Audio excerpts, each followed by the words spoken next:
you've got a customer, you deliver a product or service to them, they paid you, you paid your bills, employee payroll, and then it needs to account for it. We don't expect any profit, but you've got some kind of accounting record that you kind of know where your costs are, you know what's going on, and you've got some history. A lot of of those things, clearly the customer is so important because the customer truly validates that you've got something worthwhile of value.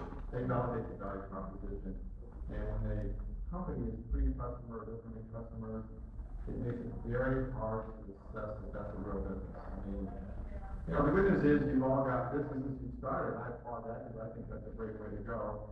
Whether it's a fundable business or not is a big step. And when you're looking for money, you don't really appreciate it, but it does change the way you run your company when you have investors. I guarantee you that. Let's maybe I want to leave a little room for Ed and comment. I'll stop right here. Well, first of all, I'll tell you the categories that we invest in. We invest, unlike many people in the valley, we actually invest in the retail space. And the main reason we do that is we happen to have a partner who was one of the preeminent investors as a partner in USDP earlier in funding those kind of deals. The second area that we do are healthcare devices, medical devices. The third area is, Web 2.0 SaaS or Web 3.0, whatever you want to call it now. And we are looking for deals in the green space, but haven't found them yet. So those are the areas we invest in. Many of the things that were said by the prior panelists are things that we look at. You've heard many times the team. So we kind of bifurcate that into, if you're in, new areas, as you might know, during the last probably 5-10 years, it's tended to be exciting companies. A lot of exciting companies were started by kids in college. I shouldn't say kids in college, young adults in college or graduate school and that type of thing. So when you're in a new market, that type of thing, what we like to see in the team is the ability to listen, the ability to kind of argue among themselves and with us some tough unresolved issues and that type of thing. Certainly when you're going into an existing industry with a different regional, we do like to see on the team people who have been through it before, that type of thing. But when we're looking at brand new markets started by young adults, it's not that we're trying to judge you right away. Are you going to be able to carry the company all the way through 5 or 10 years? Or did you have a lot of experience in this or that? It's the idea kind of takes a little precedent there. We as A investors, and I think a lot of us are the first Series A investors, but we like to get in there. We like to have a board seat. We like to see you have an outside board, or you'll form an outside board. Just some technical things. We don't like to fund LLCs. We like to fund C Corps. Most of the lawyers in the Valley will probably try to have you incorporate in Delaware, but that's not as important. And we like to invest in a Series A preferred, not loans, bridge loans or convertible loans. Okay, now you got this is sort of an accident. You got these three guys here who are talking about all this business stuff, right? You got to be able to make money, and you got to be able to run a business, and you got to have a team and all that. But what in the world does that have to do with Facebook and Twitter? I mean, well, so I'll tell you, there's only one question we actually ask, and that is this a Thunder Lizard company?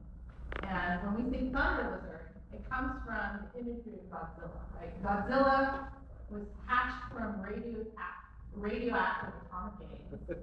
He swims across the Pacific Ocean, emerges with an attitude, and proceeds to wreak havoc in Tokyo.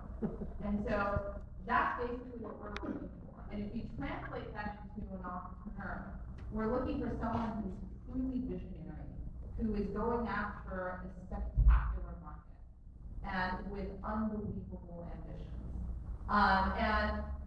For me, that's sort of what I live for. I love seeing an engineer who walks through my doors and he or she has these grand ambitions of just taking over a market and for me, usually I kind of have to squint in order to be able to see it, but there's something about that person where I say, I actually want to believe their story.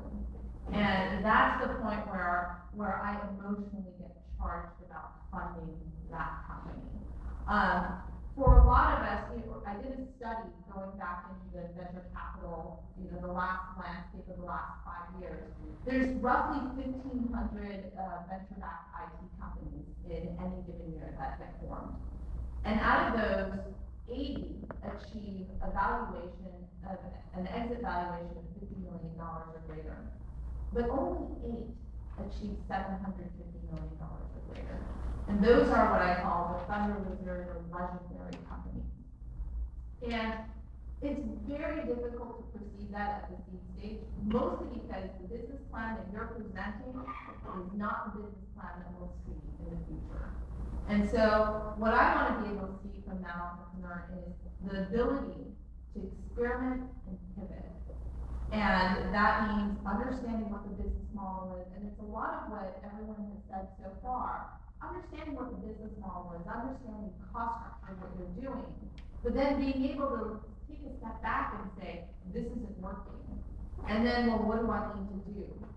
Our best entrepreneurs are the ones where we basically leave them completely on their own, and a month later I come back in, and they have just done amazing things with their product.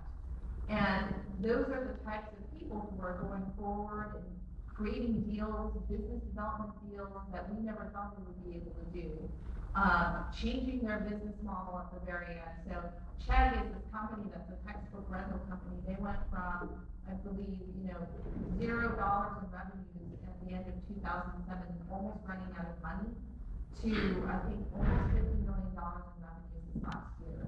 And at that point when they were about to run out of money, they were doing Facebook applications, and Facebook was actually shutting down the virality of applications. And so it was sort of, what do we do now? Well, we had this idea about renting textbooks. And they said, okay, we'll do that. We'll buy textbooks off of Amazon and send them directly to students and then see if they return them to us at the end of the semester. That was the hypothesis, right? And it happened. Okay. But that's the kind of thing. So let's do the show of hands here. How many people here are not visionary?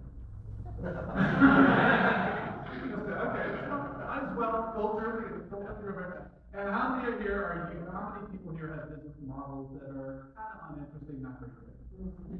Yeah? Okay. Yeah. Okay. Good. Well, we filtered it down now. Awesome. And all the rest of you. Okay.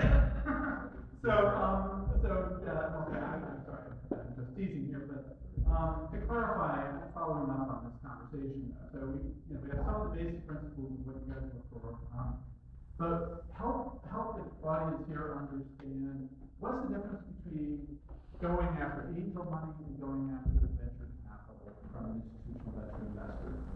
How would you make that distinction? And you can't go first, okay, Mike, so Jim. Well, from my perspective, biased as it is, it's very complicated to spend money. Unless you get an extraordinary large market, you're proving it. And this does not necessarily have anything to do with the lines of the VCs. It has to do with the fact that their pipeline of companies is completely full. There's not even companies sold or anything. The pipeline is empty, and it's just very reticent. These companies didn't have no matter how crazy, maybe the greatest ones that they see, they can take it. But there's just a sort of a short situation going on now in the marketplace for liquidity of these companies that are in the pipeline. The angels, on the other hand, are a little crazy. They, they are more emotional probably because they find somebody they like, they find a domain that they got expertise in, or they believe they have expertise in, you get assessment